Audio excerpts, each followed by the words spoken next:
ನಾಳೆ ಅಂತಂದರೆ ಏಪ್ರಿಲ್ 2, 2026 ನಾಳೆ ಶಕ್ತಿಶಾಲಿ ಹನುಮ ಜಯಂತಿ ಆದರೆ ಇರ್ತಕ್ಕಂಥದ್ದು.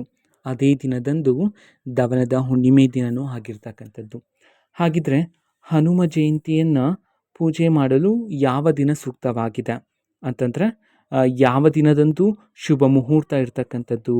ಬನ್ನಿ ಎಲ್ಲ ಮಾಹಿತಿಯನ್ನು ತಿಳ್ಕೊತಾ ಹೋಗೋಣ. ನೈವೇದ್ಯವನ್ನು ಯಾವುದು ಇಡಬೇಕು, ಹೂವು ಯಾವುದಾಗಿದ್ದರೆ ಚೆನ್ನಾಗಿರುತ್ತೆ, ಯಾವುದನ್ನು ಇಟ್ಟರೆ ಒಳ್ಳೆಯದಾಗಿರುತ್ತೆ, ಬನ್ನಿ ಕಂಪ್ಲೀಟ್ ಮಾಹಿತಿಯನ್ನು ತಿಳ್ಕೊತಾ ಹೋಗೋಣ. ಸೊ ವಿಡಿಯೋವನ್ನು ಸ್ಟಾರ್ಟ್ ಮಾಡ್ತೀನಿ. ಅದಕ್ಕಿಂತ ಮೊದಲು ನೀವಿನ್ನೂ ನಮ್ಮ ಚಾನೆಲ್ಗೆ ಸಬ್ಸ್ಕ್ರೈಬ್ ಮಾಡದೇ ಇದ್ದರೆ ಈ ಕೂಡಲೇ ಚಾನೆಲ್ಗೆ ಸಬ್ಸ್ಕ್ರೈಬ್ ಮಾಡ್ಕೊಳ್ಳಿ ಮತ್ತು ಲೈಕ್ ಮಾಡಿ. ಸೊ ಈಗ ನಾವು ಇನ್ಫಾರ್ಮೇಷನನ್ನು ತಿಳ್ಕೊತಾ ಹೋಗೋಣ. ಹೌದು, ನಾಳೆ ಹನುಮ ಜಯಂತಿ ಇರ್ತಕ್ಕಂಥದ್ದು, ಅದೇ ರೀತಿ ದವನದ ಹುಣ್ಣಿಮೆ ದಿನವೂ ಆಗಿರ್ತಕ್ಕಂಥದ್ದು. ಗುರುವಾರ ದವನದ ಹುಣ್ಣಿಮೆ ದಿನ ಆದರೆ ಇರ್ತಕ್ಕಂಥದ್ದು. ಸೊ ಹುಣ್ಣಿಮೆ ಸ್ಟಾರ್ಟ್ ಆಗ್ತಕ್ಕಂಥದ್ದು ಯಾವಾಗ ಆ್ಯಂಡ್ ಮುಕ್ತಾಯ ಆಗ್ತಕ್ಕಂಥದ್ದು ಯಾವಾಗ ಅನ್ನೋದನ್ನು ತಿಳ್ಕೊಳೋದಾದ್ರೆ, ಬುಧವಾರ ಬೆಳಗ್ಗೆ 7 ಗಂಟೆಗೆ ಹುಣ್ಣಿಮೆ ತಿಥಿ ಪ್ರಾರಂಭ ಆಗುತ್ತೆ. ಅದೇ ರೀತಿ ಗುರುವಾರ ಬೆಳಗ್ಗೆ 7:40ಕ್ಕೆ ಹುಣ್ಣಿಮೆಯ ತಿಥಿ ಮುಕ್ತಾಯ ಆಗ್ತಕ್ಕಂಥದ್ದು. ಓಕೆನಾ? ಸೊ ಹನುಮ ಜಯಂತಿನ ಯಾವ ದಿನದಂದು ಆಚರಣೆ ಮಾಡಬೇಕು ಅಂತಂದರೆ ಏಪ್ರಿಲ್ 2ನೇ ತಾರೀಕಿನಂದು ಹನುಮ ಜಯಂತಿಯನ್ನು ಆಚರಣೆ ಮಾಡಬೇಕಾಗಿರುತ್ತೆ. ಓಕೆನಾ? ಸೊ ಹನುಮ ಜಯಂತಿಯನ್ನು ಆಚರಣೆ ಮಾಡೋದಕ್ಕೆ ಶುಭ ಮುಹೂರ್ತವನ್ನು ನಾವು ನೋಡೋದಾದರೆ, ಇದೀಗ ಬ್ರಾಹ್ಮಿ ಮುಹೂರ್ತದಲ್ಲಿ ಪೂಜೆ ಮಾಡೋದು ಒಳ್ಳೆಯದಾಗಿರುತ್ತೆ. ಹನುಮ ಜಯಂತಿಯನ್ನು ಬ್ರಾಹ್ಮಿ ಮುಹೂರ್ತದಲ್ಲಿ ಪೂಜೆ ಮಾಡಿದ್ರೆ ಒಳ್ಳೆಯದಾಗಿರುತ್ತೆ. ನೋಡಿ, ಏಪ್ರಿಲ್ 2ನೇ ತಾರೀಕಿನಂದು ಬೆಳಗ್ಗೆ ಸೂರ್ಯೋದಯ ಆಗ್ತಕ್ಕಂಥದ್ದು ಬೆಳಗ್ಗೆ 6:20ಕ್ಕೆ.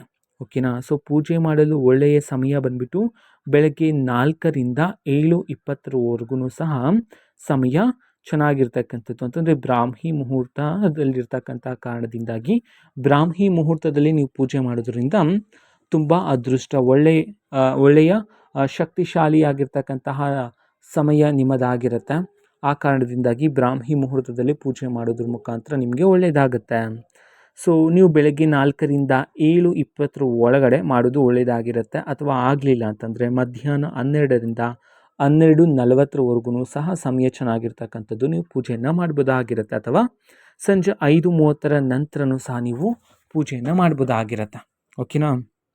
ಅದೇ ರೀತಿ ನೈವೇದ್ಯಕ್ಕೆ ಯಾವ್ಯಾವ ಪ್ರಸಾದವನ್ನು ನೀವು ನೀಡ್ಬೋದಾಗಿರುತ್ತೆ ದೇವರಿಗೆ ಅನ್ನೋದನ್ನು ತಿಳ್ಕೊಳೋದಾದರೆ, ಕಡಲೆಕಾಯಿ ಆಗಿರ್ಬೋದು, ಬೆಲ್ಲ ಆಗಿರ್ಬೋದು, ಉದ್ದಿನ ವಡೆ, ಲಡ್ಡು, ಅದೇ ರೀತಿ ಹಣ್ಣುಗಳನ್ನು ಸಹ ನೀವು ನೈವೇದ್ಯದ ಮೂಲಕ ನೀಡ್ಬೋದಾಗಿರುತ್ತೆ.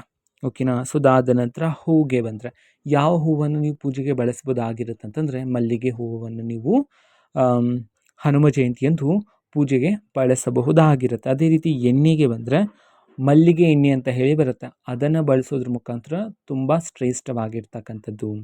ಓಕೆನಾ? ಸೊ ಇದು ಹನುಮ ಜಯಂತಿಗೆ ಸಂಬಂಧಪಟ್ಟಂತಹ ಕೆಲವು ಮಾಹಿತಿ ಆಗಿರುತ್ತೆ.